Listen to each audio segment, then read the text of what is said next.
guhdarên hêja qehwe û felsefe dest pê dike. Qehwa xwe bigirin û kerem kin sohbeta me.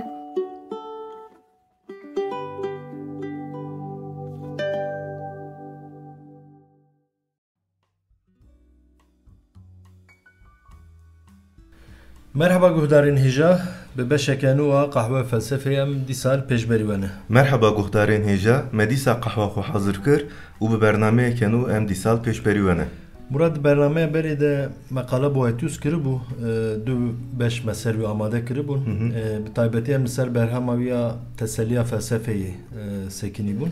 Te gotû ez ê bixwînim niza te xwend nexwend? Yani me hê dest pê nekiriye arast. Deynê te zêde dibin sezîn. Te gotûbû bi Boethius re felsefeya patristik diqede û felsefeya skolastik dest pê dike. Em piçekî ser vê mijarê bisekin. Tu karî vê mijarê hinekî ji me re firehtir rave bikî? Belê sezgîn, gava me dest bi felsefeya serdema navîn kir. Me felsefeya serdema navîn kir du beş. Me got yek felsefeya Xristiyaniyê ye, yek jî felsefeya İslamî ye. Felsefeya Xristiyaniyê jî di nav xwe de wek du şax ji hev ve diqetin. A ewilî felsefeya patristik bû. Me qala felsefeya patristik kir. Ew meqala taybetmendiyên wî kir. Filozofên ku hetana meqala wan kir wek Clement, Origenes, Tertullianus, Augustinus Boethius. Vana giş filozofên serdema felsefeya patristik bûn. Îja bi Boethius re, bi fikr û ramanê Boethius re em dibînin ku wek êdî dawî li serdemeke tê û fikreke, ramaneke nû dest pê dike. Boethius bi fikr û ramanê xwe di nav felsefeya patristik û skolastik de wek girêdanek çêkiribû, wek pirêyek ava kiribû. Ji xwe loma ji aliyê dan teve wek skolastikê ewilî hatibû bi nav kirin. Piştî Boethius êdî felsefeya patristik bi dawî dibe û wek serdemeke nû, wek di fikr û ramanê de pergaleke nû felsefeya skolastik dest pê dike. Ev du şaxên felsefeya Xristiyaniyê yani felsefeya patristik û felsefeya skolastik me bi nav kir, li gor çi ji hev ve diqetin? Yani di bingeha van vê veqetînê de em bêjin çi taybetmendî, çi sedem hene? Arast meriv nikare qala taybetmendiyeke tenê bike.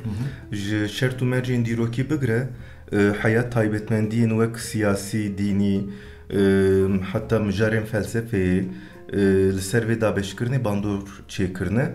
Ev du şaxên felsefeya Xristiyaniyê di serî de jaliyê kronolojîk ve ji hev ve diqetin. Yani serdema patristik di Xristiyaniyê de serdema pêşî bû. Hîn nû Xristiyanî derketibû holê. Felsefeya patristik ji sed sala dudiyan dest pê dikir û heta sed sala heşta dajot. Felsefeya skolastik jî di navbera sed salên heşt û panzda de cih digire. Helbet li gor guherîna dîrokan mijar û nîqaşên van her du serdema jî diguherin. Filozof û felsefeyên wek bingeh qebûl dikin diguherin. Wek mînak di felsefeya patristik de bingeha herî mezin felsefeya Platon bû. Lê di serdema skolastik de em dibînin ku êdî dengê Aristoteles bilind dibe û helbet bi şertên siyasî jî meriv dikare van her du serdeman binirxîne. Di serdema patristik de wek hêza siyasî dewleta Romayê hebû. Lê di serdema skolastik de êdî em dibînin ku dewleta Romayê hilweşiyaye. Li Ewropayê êdî dewletên nû hêdî ava dibin, siyaseta Ewropayê diguhere û ji ber ku Xristiyanî li Ewropayê hêza xwe zêde kiriye, di bingeha van hemû guherînan de dîn heye, dînê Xristiyanî heye. Em dibînin çend sedem, çend taybetmendî ji bo vê veqetînê hene. Baş Murat piştî van agahiyan ez veyaş te bipirsim. Çi ye felsefeya skolastik? Bi taybetî dixwazim ji navê wê dest pê bikim. Wateya wê çi ye? Wateya skolastik? Di felsefeya skolastik de wek wate koka skola derdkeve pêşiya me sezgîn. Skola dibistan e. Di İngilîzî de jî. Bi Latînî û Grekî wek skolastikus em çawa rave bikin wek a dibistanê tiştê ku aîdê dibistanê merev dikare rave bike felsefeya skolastik jî wek wate felsefeya dibistanê ye. Piştî sed sala heşta li Ewropayê kilîse û manastırên xristiyaniyê zêdetir dibin, mezin dibin û vana di nav xwe de dest bi perwerdehiyê jî dikin. û ev pergala perwerdehiyê dûr e hêdî dibistan û zanîngehan ava dikin. Yani felsefeya skolastik di kilîse û zanîngehan de ji aliyê akademisyenan hatiye ava kirin wek felsefeya dibistanê. Loma di felsefeya skolastik de wek taybetmendiya sereke em dikarin qala felsefeyeke formel bikin. Ji felsefeya formel qas çi ye Murat? Ya formel wek çawan bêjin wek fermî. Fermî. Felsefeya formel felsefeya ku ji aliyê saziyên wek dibistan û zanîngeh li gor mifredatek, li gor pergalek têdayîn. Yani di felsefeya skolastik de sistemek perwerdehiyê derdikeve pêşiya me. Ji felsefeya patristik cudahiya wî herî mezin ev e. Tedî di felsefeya patristik de bibore em bînin bîra xwe filozof bi tena serê xwe wek hewldanên şexsî diçûn ji bo ziman bielivin diçûn Atînayê, ji bo xristiyaniyê bielivin diçûn İskenderiyeyê. Yani li gor şertên xwe perwerdehiyên şexsî didîtin. Lê di felsefeya skolastik de em felsefeyeke bi mifredat dibînin, felsefeyeke bi pergal dibînin.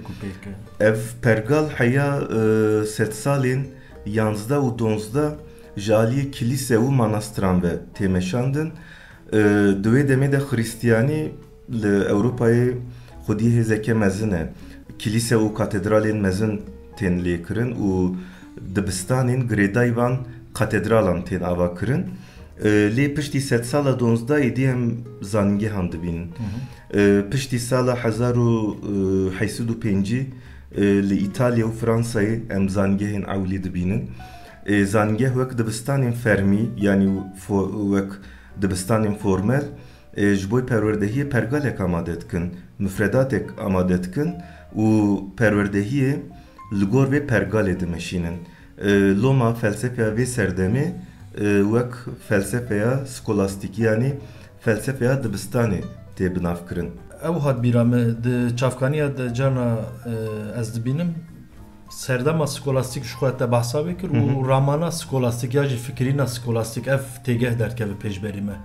Ti têkiliya wan bi hev heye serdema skolastik, ramana skolastik ya jî fikirîna skolastik em bêjin? Ya helbet têkiliyek di nav wan de heye. Ew fikr û ramana ku di serdema skolastik de hatiye ava kirin wek ramana skolastik tê binavkirin. Lê bikaranîneke cuda jî heye.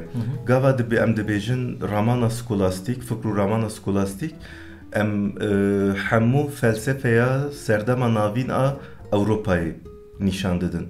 Yani patristik û skolastik di nav de. Felsefe skolastik çi ye? Felsefeya ku ramana skolastik, felsefeya skolastik fikr û ramana ku di bandora dînê de pêşveketiye. Loma cudahiyek wer jî heye. Yani serdema skolastik di xristiyaniyê de beşa dudiya ye, şaxa dudiya ye. Lê ramana skolastik carna bi tevahî ji bo felsefeya ramana serdema navîn bi tevahî tê bikaranî. Te behsa zanîngeh û dibistanan dikir di serdema patristik de bi qasî ku tê bîra min dibistanên mezin an jî saziyên perwerdehiyê mezin pir tune bûn. Na rast e pir tune bûn. Li İskenderiyê dibistaneke xristiyaniyê hebû. Li aliyê Qudus û Kapadokyayê dibistanên biçûk hebûn. Lê ji aliyê perwerdehiyê ve cihên bi nav û deng nebûn. Yani wek çandeke ava nekiribûn. Çimkî hêzavan zêde tune bû. Li gelek cîhan wê çaxê xristiyanî qedexe bû. Lê piştî sed sala çara pêşiyê bi fermana Milanoyê vê qedexeya ser xristiyaniyê radibe û dûre jî xristiyanî di dewleta Romayê de wek dînê fermî tê qebûl kirin. Bivan bu yerin siyasi Hristiyani heza xo zedet ke Hristiyani xurt dibe û bi vê xurtbûnê hêdî em dibînin ku saziyên Hristiyaniyetin ava kirin. Kîjan zanîngehên wê çaxê tu karî navê çend heba ji me re bêjî Murat? Wek zanîngeh. Zanîngehên ewlî piştî sed sala 12 li İtalya û Fransayê tên ava kirin. Li İtalyayê zanîngeha Bolognayê giring e û li Fransayê du dibistanên mezin tên cem hev û dibin yek wek zanîngeha Parîsê ava dikin. Balkêş kîjan da dibistanin ev? Dibistana Notre Dame ya Teolojiyê û dibistana Mantıqya Saint Genevê. Van her du dibistan dibin yek û zanîngeha Parîsê ava dikin. Zanîngeha Parîsê wê çaxê di nav zanîngehên Ewropayê de dibe navendeke giring. Gelek filozofên navdar wek Bonaventura, Albertus Magnus, Roger Bacon, John Duns Scotus him li zanîngeha Parîsê dixwînin, him jî dûre li wir wek akademisyen ders didin. Yani dûre kadrokî dibînin ji xwe re. Xên jî zanîngeha Parîsê gerem qala zanîngeha Oxfordê jî bikin. Zanîngeha Oxfordê him çanda felsefeya Augustinus domandiye, him jî nêrîneke emprîst nîşandaye ku ev nêrîna emprîst heta sed sala 16 û 17 jî bandora xwe nîşanî me dide. û li gel hemû van agahiyan em dikarin bêjin serdema navîn du saziyên giring li çanda Ewropayê û cîhanê zêde kiriye. Yek jê kilîseye, yek jê zanîngehe. Ji van agahiyên te dan em dibînin ku zanîngeh wek saziyên perwerdeyê li ser felsefeya serdema navîn bandoreke mezin, tesîreke mezin çêkiriye û di felsefeya Hristiyaniyê de xuya ye serdemeke nû vekiriye. Zanîngehan bi kîjan taybetmendî û bi kîjan xebatên xwe bandoreke ew qas mezin derxistiye holê Murat? Ya zanîngeh wek niha jî em bifikirin, zanîngeh saziyên bi pergalin, bi sîstem dimeşin. Pergala zanîngehê rê li ber felsefeyê vekiriye û bi vê pêşketinê jî felsefe bi tena serê xwe wek beşeke taybet hatiye qebûl kirin û nirxandin. Bi pergala zanîngehan felsefe em dikarin bêjin ji teolojiyê êdî bi temamî veqetiyaye û wek dîsîplîneke akademîk a taybet hatiye qebûl kirin. Felsefe gava wek dîsîplîneke akademîk û ji teolojiyê cuda bê qebûl kirin, pisporiya ser felsefeyê zêde dibe. Yani ew gava tu çarçoveyê teng bikî li ser beşekê bi taybetî bixebitî hûrgiliyê kurahî tu digîjî hûrgiliyên kurahî akademisyenên beşa felsefeyê zêde bûne, xebatên akademîkên li ser felsefeyê hatine meşandin. Yani li zanîngehan êdî zan koyên felsefeyê ava bûne bi taybetî ji bo felsefeyê û felsefe wek dîsîplîneke akademîk wek dîsîplîneke cuda û taybet hatiye qebûl kirin. Van hemû van tiştên me qal kir jî ji bo pêşketina felsefeyê tiştên giringin. Em piçekî behsa perwerdehiya van zanîngeha bikin teqala akademisyenên felsefeyê û zankoyên felsefeyê kir me got perwerdehiyeke bi rêk û pêk êdî di vê serdemê de heye. Di serdema skolastik de di nav pergala zanîngehê de perwerdehiya felsefeyê xwediyê kîjan taybetmendiyan yani li ser kîjan taybetmendiyan perwerdehî tê dayîn? Ji bo vê bersivê gerem dîsa berê xwe bidin wateya felsefeya skolastik. Felsefeya skolastik wek wateya sereke tedî me got felsefeya dibistanê ye. Lê ev wate di nav xwe de rêbazek dihewîne. Perwerdehiya dibistanan perwerdehiyeke fermî ye, formel e. Li gor mifredatê, li gor teqwîmeke têdayîn ji emrê xwendekaran bigire heta naveroka dersan ji pirtûkên li dibistanan tên xwendin bigire heta destpêk û dawiya dibistanê krîter hene. û ev krîter ji aliyê saziyên dewletê an jî ji aliyê rêveberiya dibistanan tên diyar kirin. Yani wek dibistanên roja me ev perwerdehî bi xwe re çandeke felsefeyê ava kiriye. Xwendekarên li zanîngehan perverdehiya felsefeyi dîtine du relvan zangiyan wek akademisyen ders dane me navê çend heba got tedî û ev çand perverdehiya felsefeyê girîngtir kiriye lê perverdehiya zanîngehê bi xwe re mekanîzmeke kontrolê jî tîne. Kontroleke çawa yani kontrola ser xwendekaran yan ser mijarê tiştekî din? Ya di zanîngehan de gava müfredat û naverokên dersan tên diyarkirin hinek krîter hene. Ev ne taybetmendiya wê çaxê ye hîn jî di roja me de jî ev hene. Ev krîter hene. Wê demê krîtera herî mezin jî xrîstiyanî ye. Yani gava ders û müfredat tên diyarkirin bingeha herî mezin xrîstiyanî ye. Li gor xrîstiyaniyê tên diyarkirin. Berhemên ku ne li gor xrîstiyaniyê bin an jî ihtimala ku zirar bidin xrîstiyaniyê hebin ji nav van berheman tên neqandin. Bi vî awayî zanîngeh bi müfredatên xwe şikil didin çanda felsefeyê. Mînaka herî mezin di serdema patristik de bingeha felsefeyê felsefeya Platon bû, di serdema skolastik de zanîngeh bi müfredatên xwe Aristoteles derdixin pêş û felsefeya Aristoteles belav dikin. Çend sed sal derbas bû hîn em ji Platon xelas nabin? Na em xelas nebûn. O sezgîn li ser vê mijarê berhemeke em bêjin pir baş heye Portugal Umberto Eco, Name of the Rose. Navê gulê. Belê. Benekar bêjin. Li ser vê mijarê bi temamî di pir spoiler nedim lê di em bêjin manastîrekî de hinek rahîb tên kuştin. Dûre tê derdkeve ortê ku pirtûkeke Aristoteles heye, pirtûkeke veşartî ji aliyê kilîseyê ve dixwazin veşêrin yani îmha bikin ji holê rakin. Kesên ku vê pirtûkê dixwînin jî tên kuştin. Çi ye ev pirtûk? Pirtûkeke li ser em bêjin li ser komediye, ser keniye. Ev ji bo xrîstiyanî wek zirareke mezin tê qebûl kirin.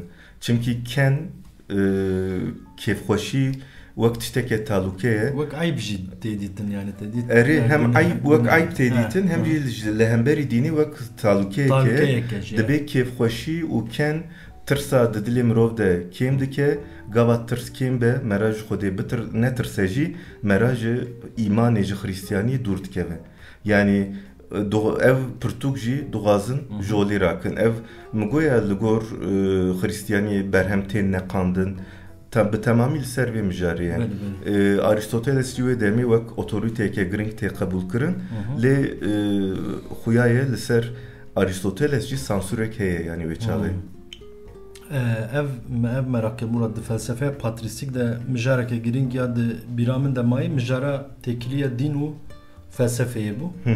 Têkiliya di navbera dîn û felsefeyê de di felsefeya skolastik de çawa derkeve pêşberî me? Ev têkiliya di navbera dîn û felsefeyê de li gor felsefeya patristik di felsefeya skolastik de xurttir xwe nîşanî me dide. Di felsefeya skolastik de felsefe bo teolojiyê wek pêşhaziriyeke hatiye qebûl kirin û ev pêşhaziriyeke çawa bêjin mecbûriye yani wek ferz hatiye qebûl kirin. Ev nêrîn xwe di perwerdehiyê jî di perwerdehiyê de jî nîşanî me dide. Di zanîngehan de di beşên teolojiyê de dersên felsefeyê wek dersên sereke hatiye xwendin, dane xwendin. Yani felsefe di çarçoveya haqiqeta pîroz û etîka xrîstiyaniyê de hatiye nirxandin. Loma di felsefeya skolastik de felsefe wek beşeke em çawa bêjin wek ji bo fehmkirina xrîstiyaniyê hatiye pêşxistin. Anselmus di felsefeya skolastik de navekî giring e, filozofekî giring e. Rewşa felsefeyê yani di serdema skolastik de rewşa felsefeyê bi fides quaerens intellectum ifade dike. Yani îmana ku bo fehmkirinê hewl dide. Ev rewşa felsefeyê. Rewşa felsefeyê. Murat em werin wê çaxî ser mijaran. Mijarên felsefeya skolastik çi ne? Kîjan mijarên giringên felsefî ji bo vê serdemê derkevin pêşberî me? Kîjan nîqaş kîjan problemene Ya mijara sereke û mijara herî giring hebûna Xwedê ye. Hebûna Xwedê bi awayeke felsefî hatiye nirxandin. Girêdayî vê mijarê li ser hebûna Xwedê delîl û îspatkirinên felsefî derdikevin pêşiya me. Me navê li ser vêya dixwazim mînakek bidim.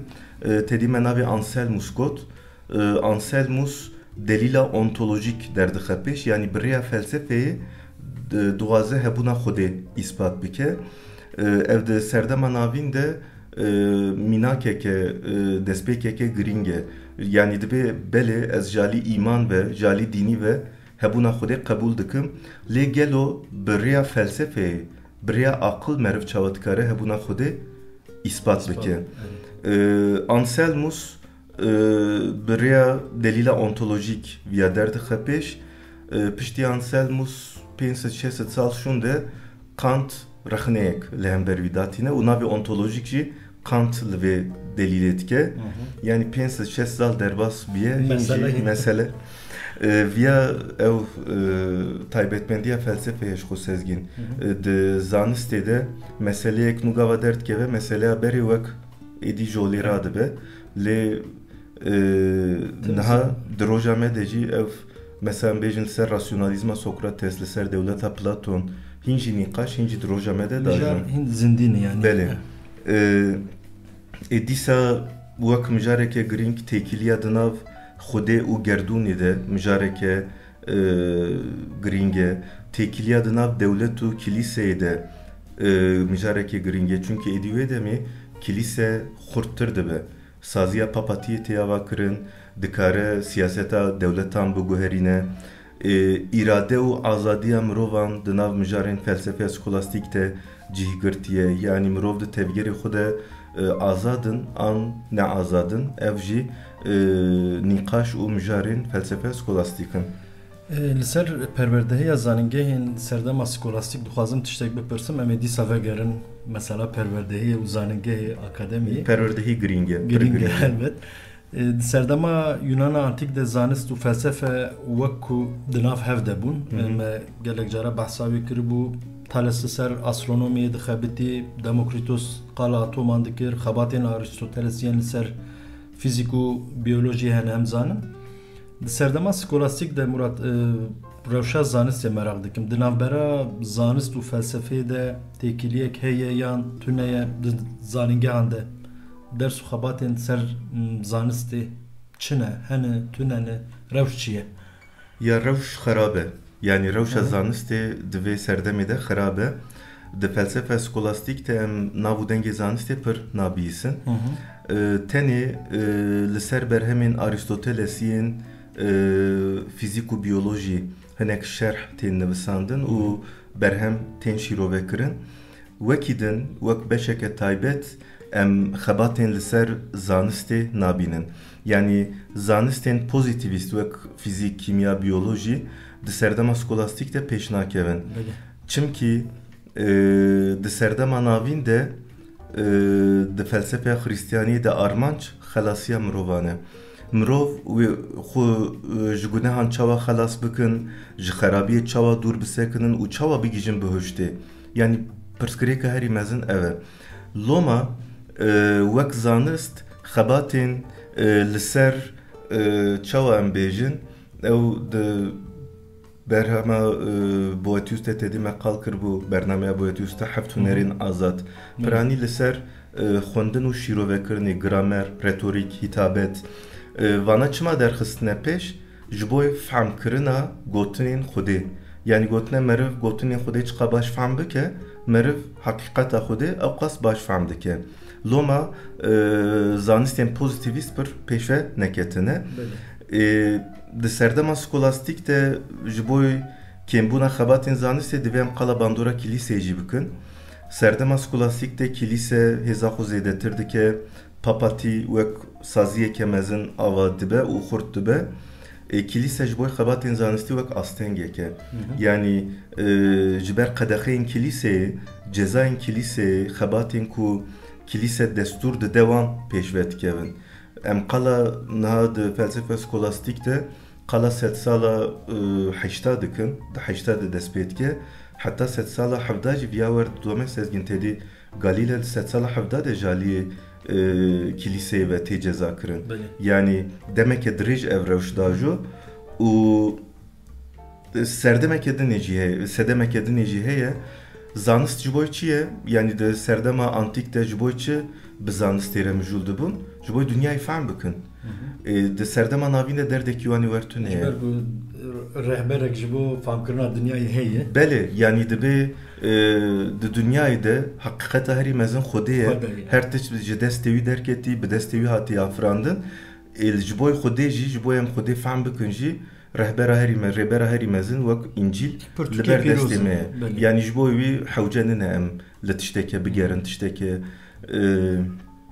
لسر تشتكي بخابتن مثلا صافي بويا اري صافي بويا تاني زانستين لسر گوتني وكمو گرامر hitabet evji jiboy گوتني خودي باش فهم بكن باش شيروve بكن و جريا راست dernekevin van zanistan derketine peş vekidini zanistin pozitivist em nabinin yani ji perkemin jiber van sedeman haya dawiya serdema skolastik ji خباتين زانستي پرتوننه و جبر ویاجی دمفرداتين زانگی هندجی جیه ندانوان باشه مراد پرسیما او قصبون اگر هب گوتنکتی داوی سر و سردما سکولاستیک لسر فلسفه سکولاستیک مهنه قادا تایبتمندیین سرکه کر sezgin iyice emidest به filozofin serdema سکولاستیک بکن امی قالا خباتو نرینی نوان بکن نزان چند beş ev bajo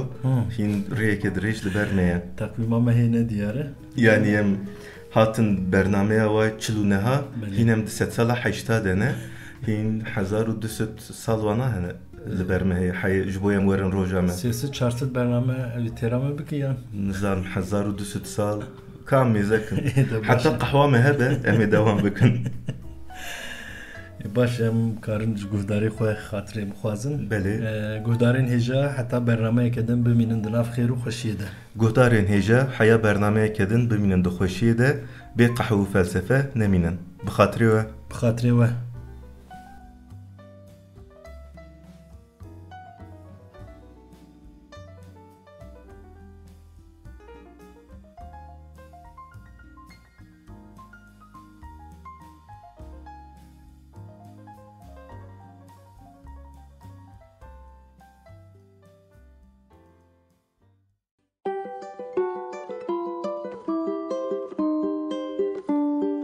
فلسفه